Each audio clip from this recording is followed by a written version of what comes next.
Okay. So thank you for joining us. Tonight with us is the Enfield Joint Facilities Committee. We have two members from the committee joining us today. The goal of the meeting is to gather information about our buildings, budget, and projects. Tonight, I will ask the participants questions sent in by Enfield constituents. We will be recording the meeting to summarize and provide the public with information gathered. Everybody will be placed on mute during the meeting and asked to send in live questions through the chat feature.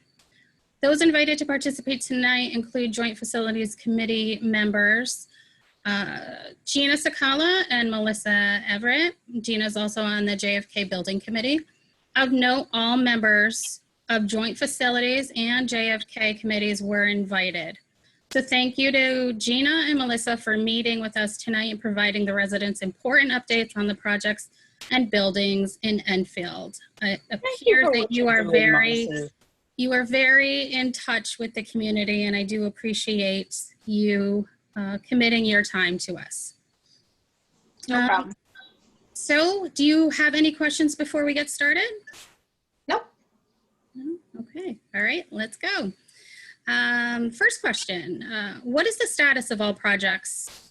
Actually, before I even ask that question, can you tell us a little bit about joint facilities and, you know, the duties that you're charged with? And yeah, great, because I think it's worth it for people really to understand what the committee does and what we don't do. So over the years, the council and board of ed have had lots of challenges dealing with old building stock, lots of buildings owned by the community, lots of hard decisions about what to fix when, and you know, how to loop in the voters on a lot of complex stuff.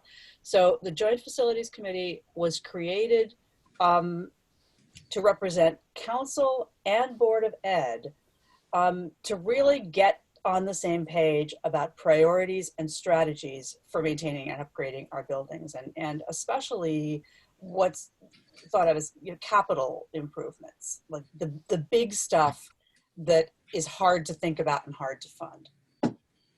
Is that, Gina, would you add to that? Absolutely. I mean, the Joint Facilities Committee has been around prior to myself, and I think prior to Melissa even being on it. So it's sort of this fluid committee that they appoint people to, from residents to members of the town council to members of the Board of Education, and there are people from the town employees who are also on the committee. So it's made up of a lot of people who have a lot of different ideas and a lot of different ways to look at things. So it's a pretty balanced group. You know, it's not just one building we look at, it's not just schools we look at, it's not just town buildings. It's town-wide infrastructure that we're looking at. What's the best things to do with some of these? What are the imminent projects that needs to be done? What is long-term? What's short-term? What's just renovating? What's versus selling versus consolidating? So all of that comes under this committee. thank you. That's really good description. That's very helpful. So what is the status of projects being worked on or looked at Let me start. currently? I'll start and Gina can clean up, and then we'll switch back and forth. Yeah, the real main project that the committee is doing is a facilities plan, because our charge is to get more systematic and come up with, be able to say to the voters, here's how we're thinking about the buildings as a whole. And we've looked at, you know, all the different capital improvements that could require referenda. And you know, at one meeting we said, wow, we could be running referenda for the next 20 years. Wouldn't that be exciting? So we have an engineering firm doing a look at a subset of the buildings that are the ones that are most absolutely essential. And you know, we don't want to be casual about what's essential, but like town hall is essential, public works is essential, the library, police station. So there's and a bunch of the schools. So there's a priority list of as many buildings as we could basically afford to budget to have looked at, as far as their uses, their capacities, how to consolidate things where it makes sense. You know, DPW right now is in more than one facility, so how to solve that problem. And we've been looking at drafts, but there will be a final kind of proposed facilities plan. And so, hello people, muted people, but that's okay for now. So big in the suite of issues is roofs, because we try not to scare the public, but there are leaking roofs in our buildings, and that is not good. At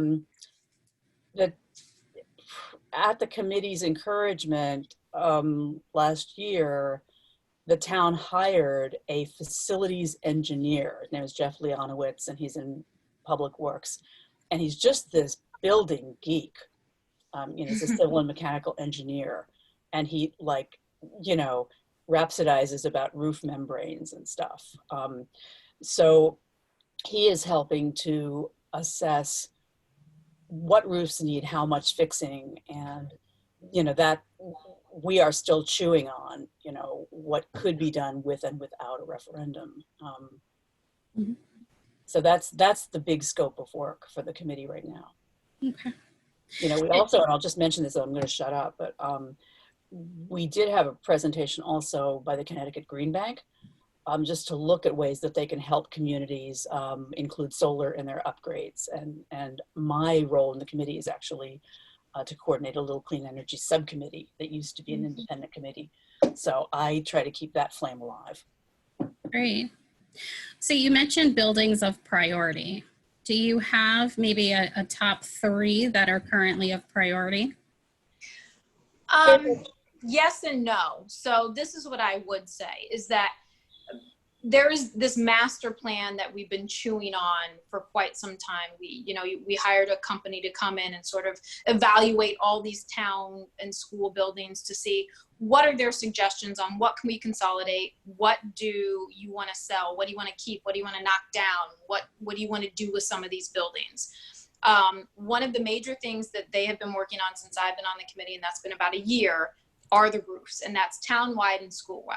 So not that that's a building that's priority, but one of the priorities is town-wide roofs, right? So that's one. We have identified DPW, so the Jablonski building, making an addition onto that and bringing over B&G out of the current building that they're in. That's really, to be honest, kind of run down and gross.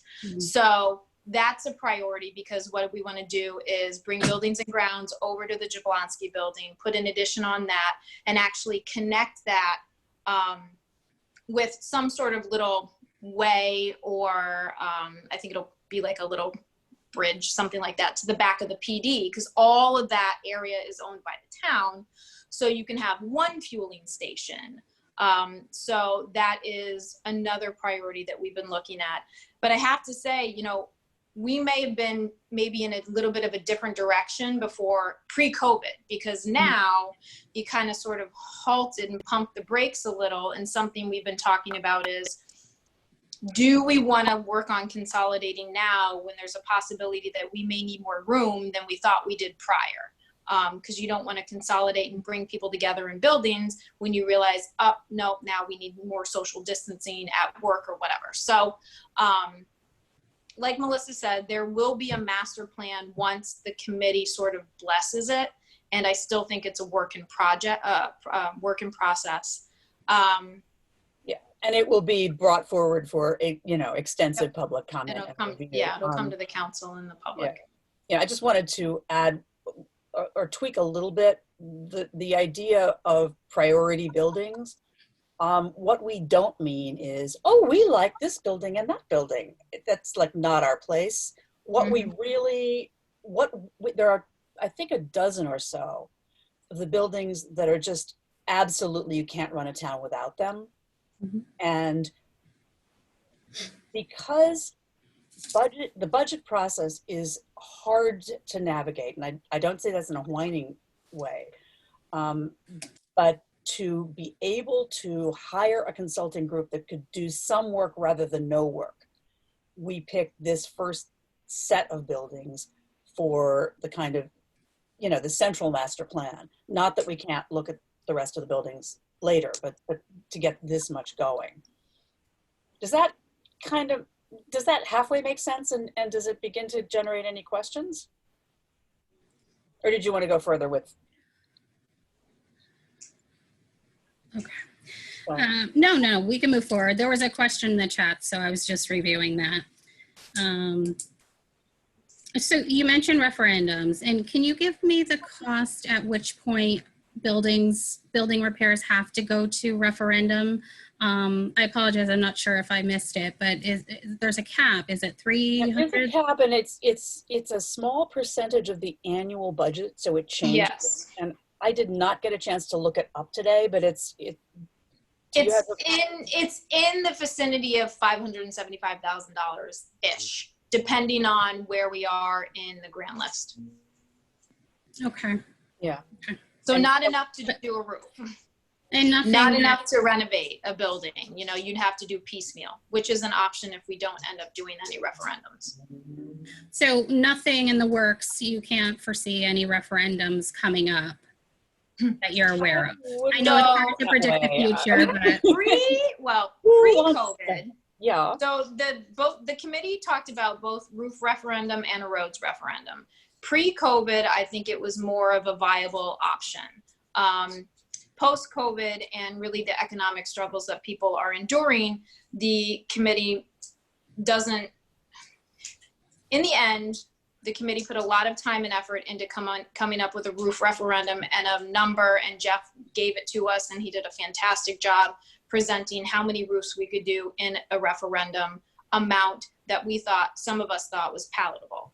That being said, that's not coming to the public because it didn't even come to the council as a discussion. okay. Looks like we have another couple questions. I was going to ask this same question. So Meg says, with COVID, what jobs need buildings right now that do not have a place within the town? I don't know if Meg wants to expand on that a little bit further. What jobs need buildings right now? Yeah. Oh, maybe, you know, with accommodations or spacing, or I don't think there are any jobs that don't have buildings right now. Yeah, I mean, I think there was a pretty concerted plan made, and I mean, things like the Enfield Annex was created as a drive-through alternative to town hall services. But there's nobody like abandoned out there that I see what she's saying. She's saying, you mentioned that there are buildings that the town cannot run without, and she's asking, I think, which ones? So I don't think that we said that there's, well, right, there's buildings that we can't run the town without, meaning EMS, the police department, some of the schools, the town hall, buildings and grounds, DPW. We can't run a town without those buildings. I think that's what Melissa was saying. Yeah, exactly. And it's, you know, it's not to say that everything isn't important, but there's just this like inner circle of really critical. And to make a consultant assignment that we could afford, we made, you know, our best judgment about what those are for now. And then we can look at the next wave of buildings after we get a process down that we can replicate, you know, because we've really been learning how to, what's a good thought process for working with a consultant. Meg, does that answer? Just put it in the chat if there's anything. Kind of. Okay. Okay. Okay. All right. So let's move on to JFK because everybody's dying to know about it. Gina, how does the public stay informed what are the channels for which they can gather information on JFK's progress? I know there is a Facebook page, I believe. One of the comments that I received was there aren't a lot of pictures. We don't know what this inside is looking like. So, one, both the joint facilities and the JFK committee have Facebook pages.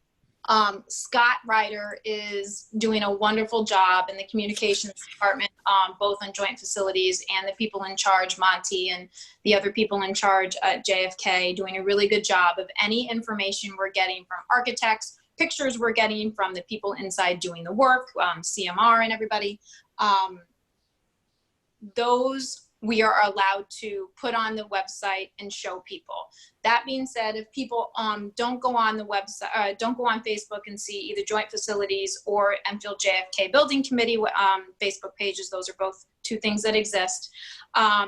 Honestly, a lot of the other Facebook pages will share them. Enfield Schools, Enfield Town Manager, Enfield PTO, all of those other Facebook pages are going to share some of that information. Addition to that, joint facilities have meetings every second and fourth, or they have meetings 2 Thursdays a month, and on the opposite two Thursdays, JFK Building Committee has meetings, and those minutes are open, or those minutes are, you know, available to the public. And those meetings, I think people can probably watch on YouTube afterwards as well.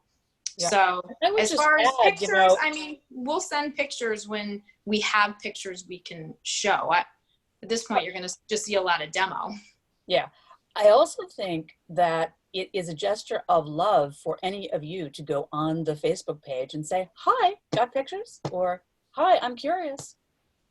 Yeah. Well, so there is a lot of communication out there.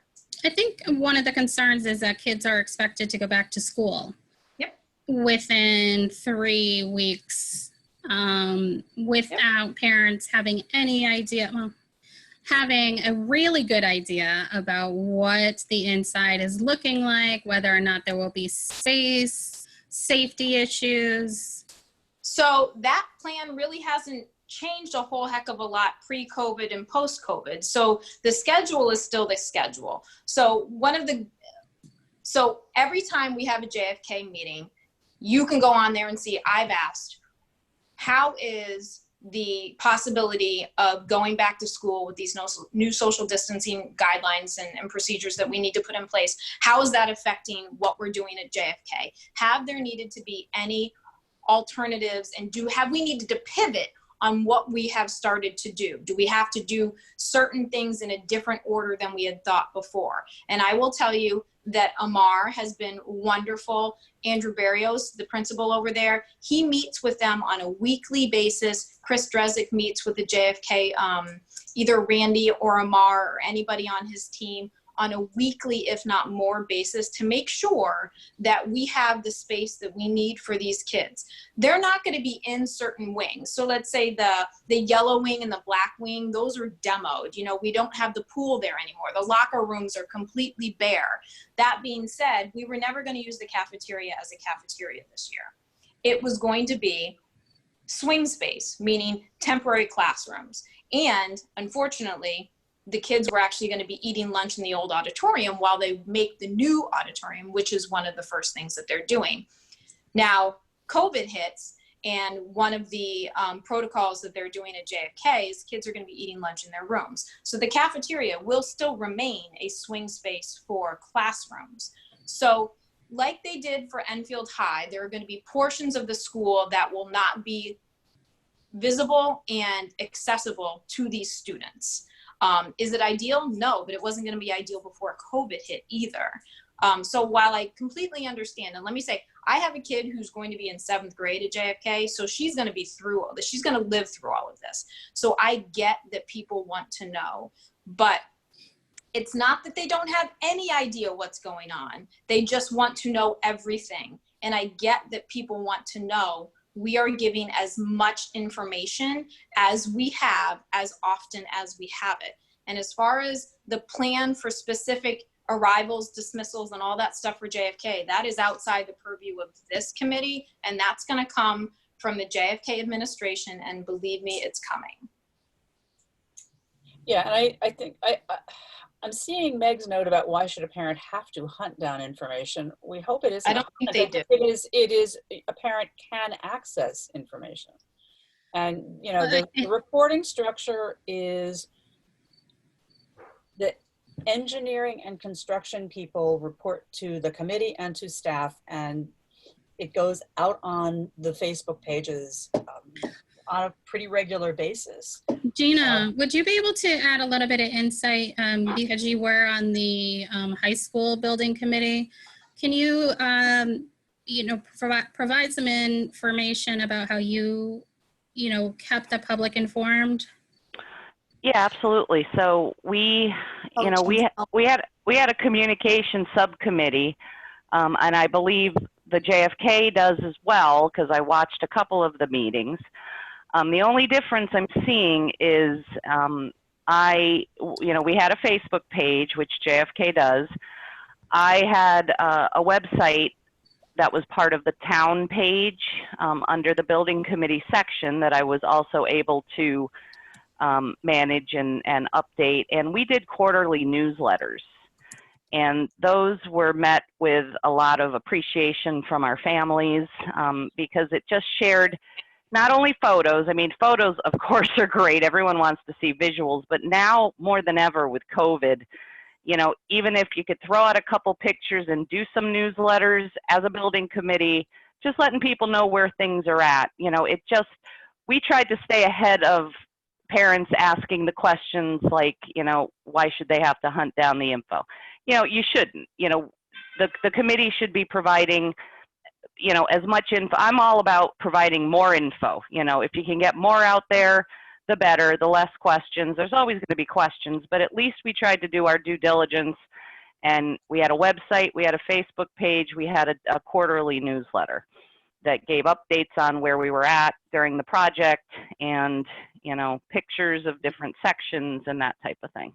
Yeah, no, that's a great idea. I think we have opted to just keep it Facebook as the one platform that we hope would be a go-to platform, but the facilities, yes. So I yeah. can say JFK did very much, I think they had a lot of information that they were going to start with a newsletter, but then again, COVID hit, and I think it's a little more difficult for people to get together and make the newsletter. And I'm not saying that should never happen, because honestly, I think a newsletter is a great idea.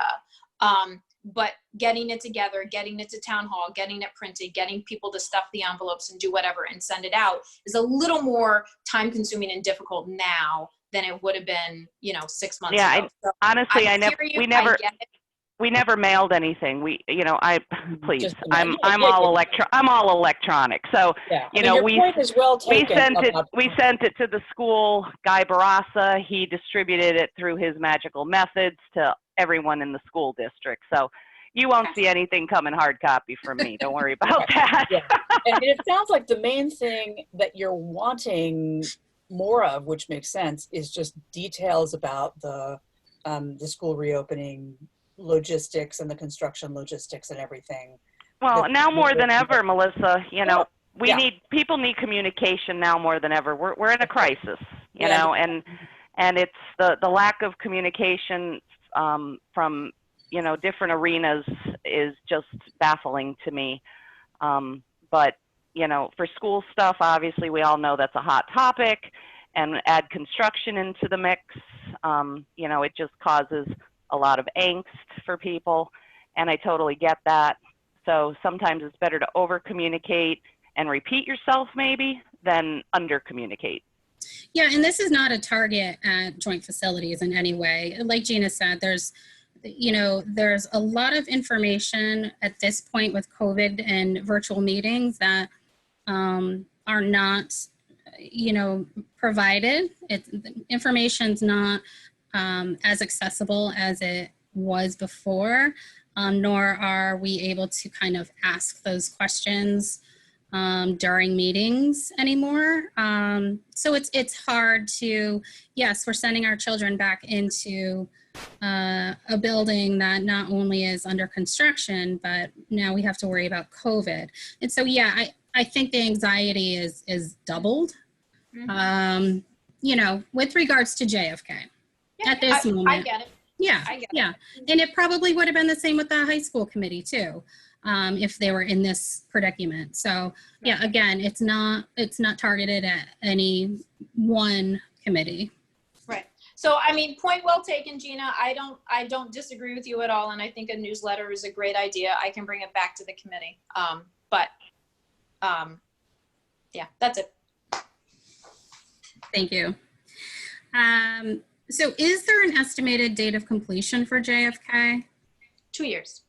2 years. Mhm. Okay. All right. Yep. Great. And they are still on schedule. Oh, so COVID hasn't pushed it back at all? No. Okay. No.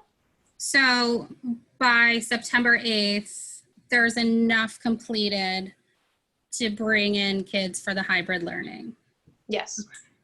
There would have been enough completed to bring the entire population of JFK back too.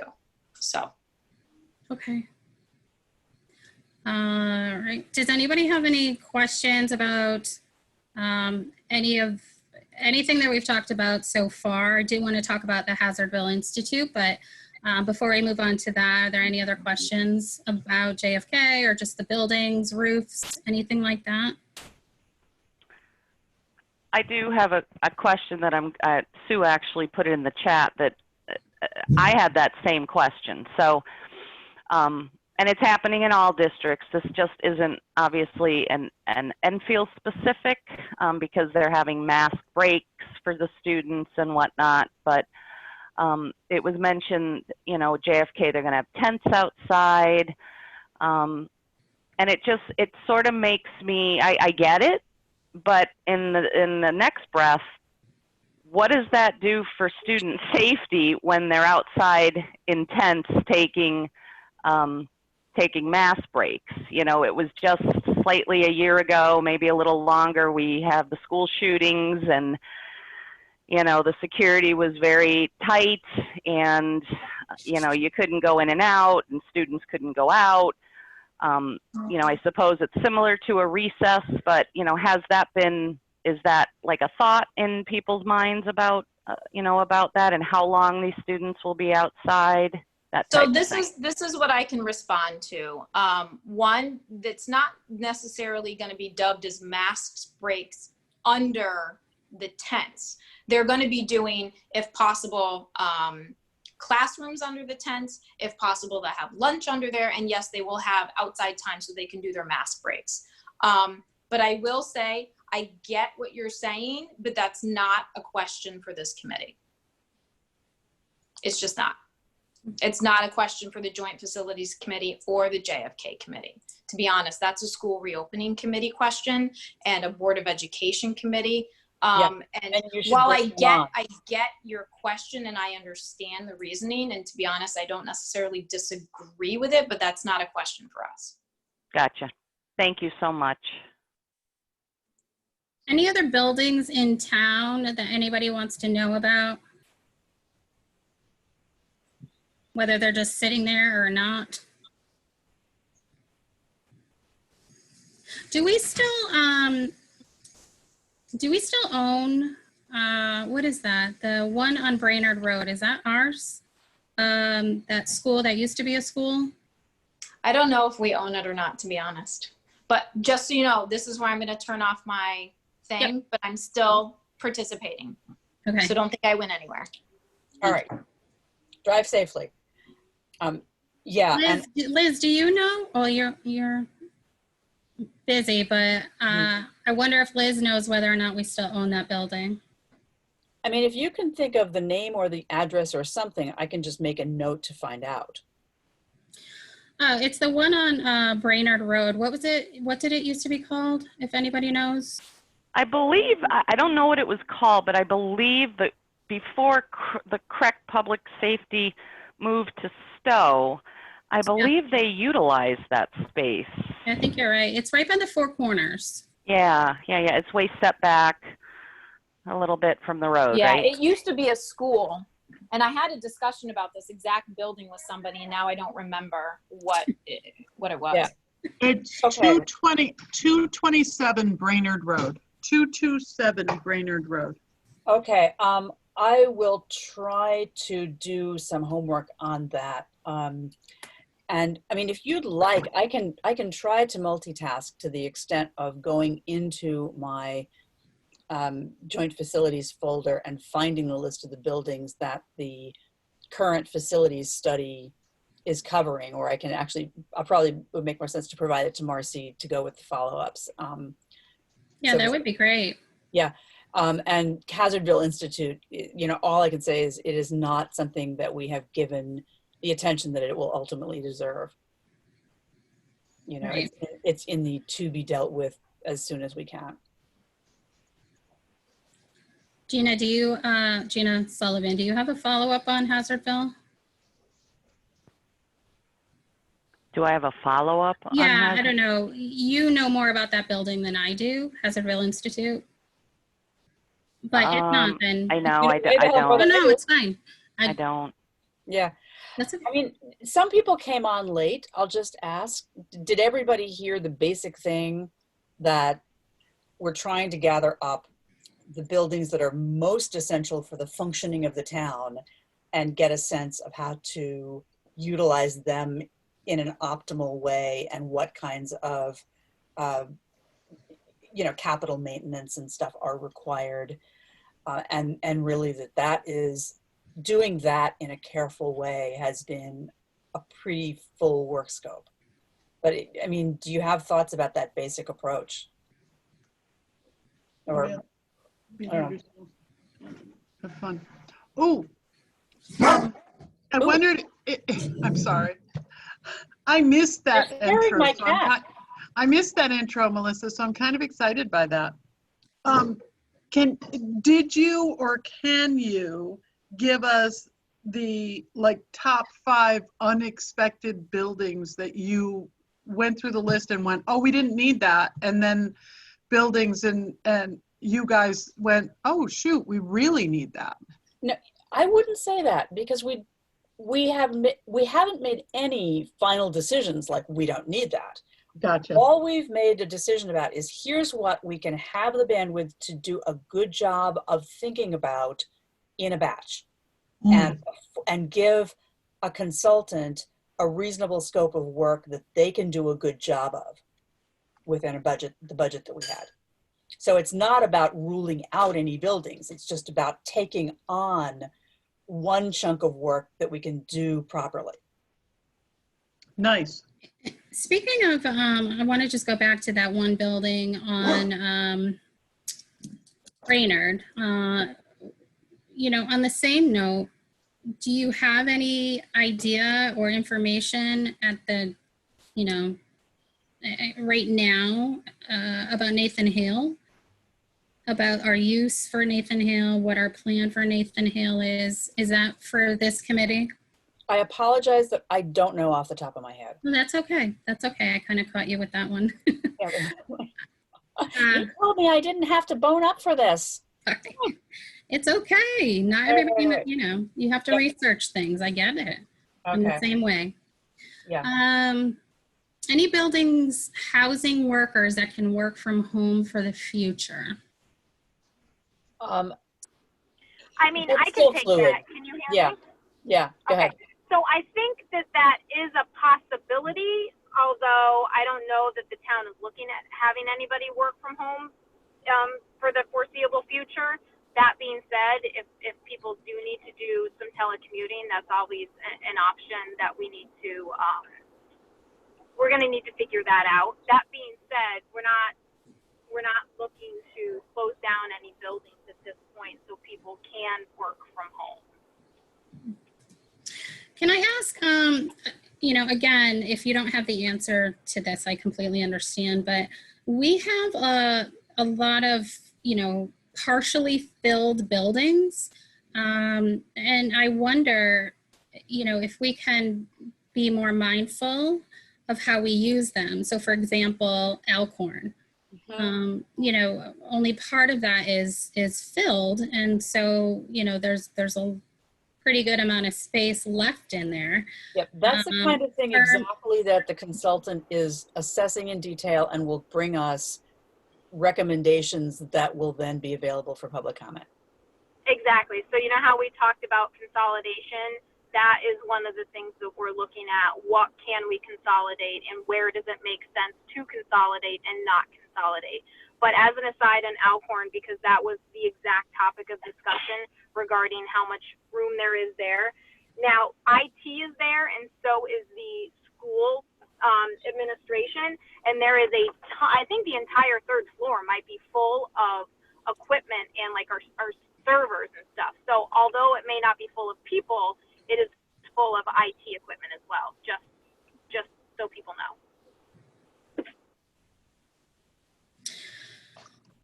Okay. So my follow-up to that is that what those buildings are supposed to be? Is that the usage that we're approved for those buildings? So for example, I don't even know what Nathan Hale is even approved for at this time. Is it approved as a school or storage or? I mean, I can give you a broad answer, which may be partially satisfying, and it is that in the Joint Facilities Committee meetings, lots of very granular questions come in, like, is it okay to, and you know, we're putting this there. And, you know, DPW staff and facilities staff make some of those decisions, but it's, they're really, I mean, a lot of the time of the committee meetings is looking at, you know, are we within the rules and what we're trying to do? Okay. And I am, you know, I'm new enough at it that I'm not going to claim we do a perfect job, but it's certainly on everybody's mind.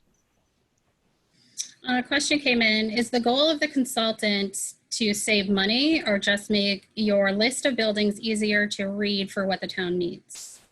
The goal of the consultant is to give us a more careful and independent look at what the different buildings are now being used for and could be used for, and where there are gaps or redundancies, and what the choices are in a more detailed way than we would do without that third party. And, you know, bringing the experience of doing lots of public facilities studies.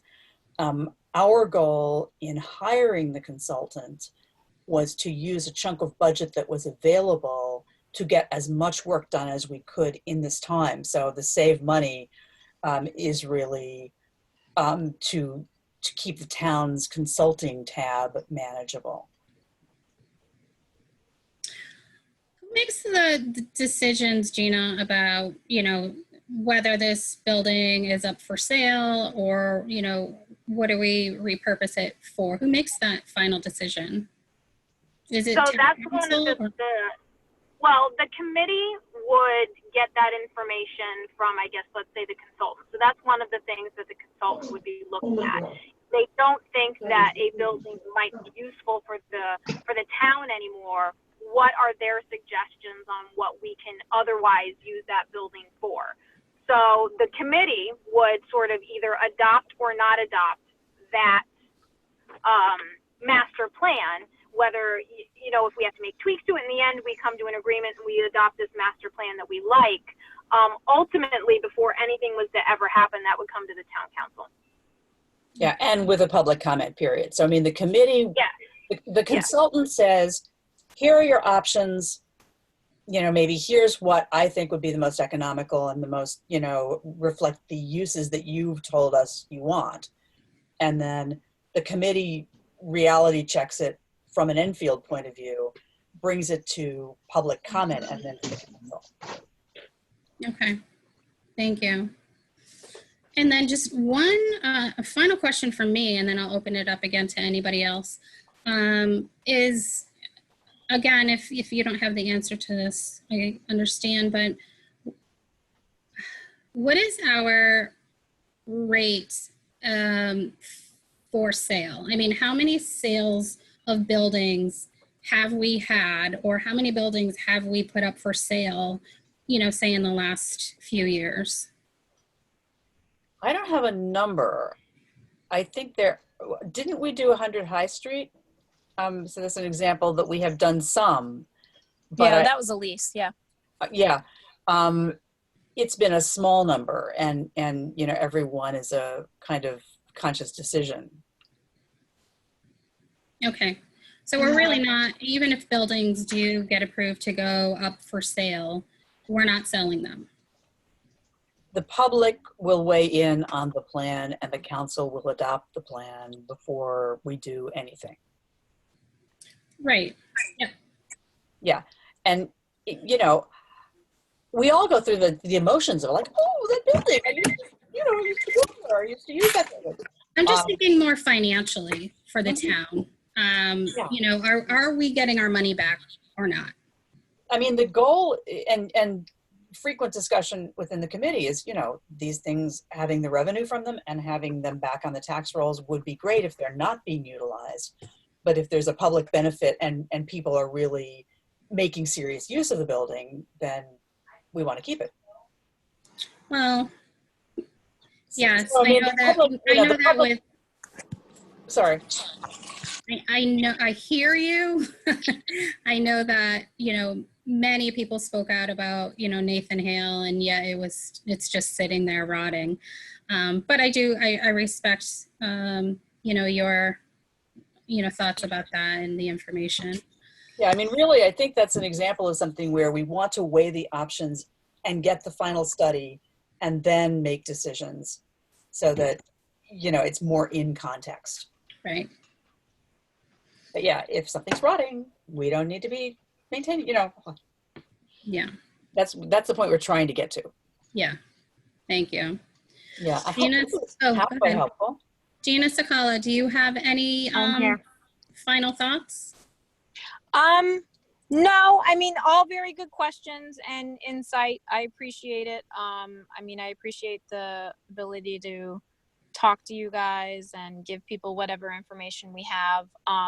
And as a committee, we don't always agree on what to do and what's right and what's not right. So even, I mean, we understand that people may not be happy in the end with what we choose, but understand that whatever the committee is going to ultimately suggest and bring forth will come then to the council, and then so the public has communication afterwards. Right. Yes. And I definitely know the difficulties of getting everybody on the same page for the greater good. So I do appreciate the work that you guys are doing. Thank you. Gina Sullivan, do you have any final words? Other than just apologizing for being late due to work commitment, I want to thank Melissa and Gina for joining today and taking the time to answer some questions. Hopefully, Marcy wasn't too hard on you for the beginning part of the meeting. But no, seriously, we really appreciate it, and thanks to everyone that joined as well. Yes, thank you. And hopefully we'll have you on again at some point. Okay, great. And I will pass the several points about communication to Scott. Thank you. Yeah, okay. and just so you all know, as my parting words, I guess you did ask me if I had anything else, but just so you know, minus the employees that are on these committees, these are all done by volunteers, and so we put a lot of time and effort into it, and we do appreciate everybody else's input, but please understand that we dedicate a lot of our free time to these things as well. Absolutely, and we do thank you for that. It's duly noted.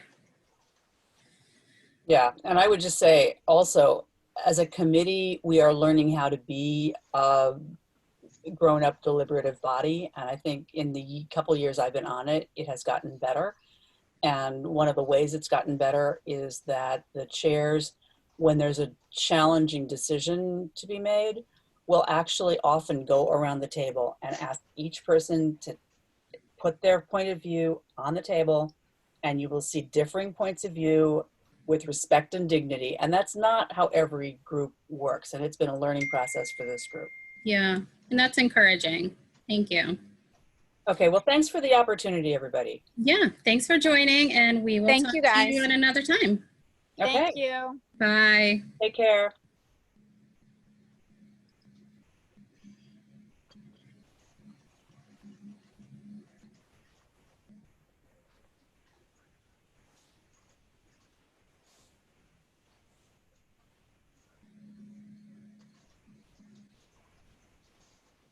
Down to 4. Okay. Let me stop recording.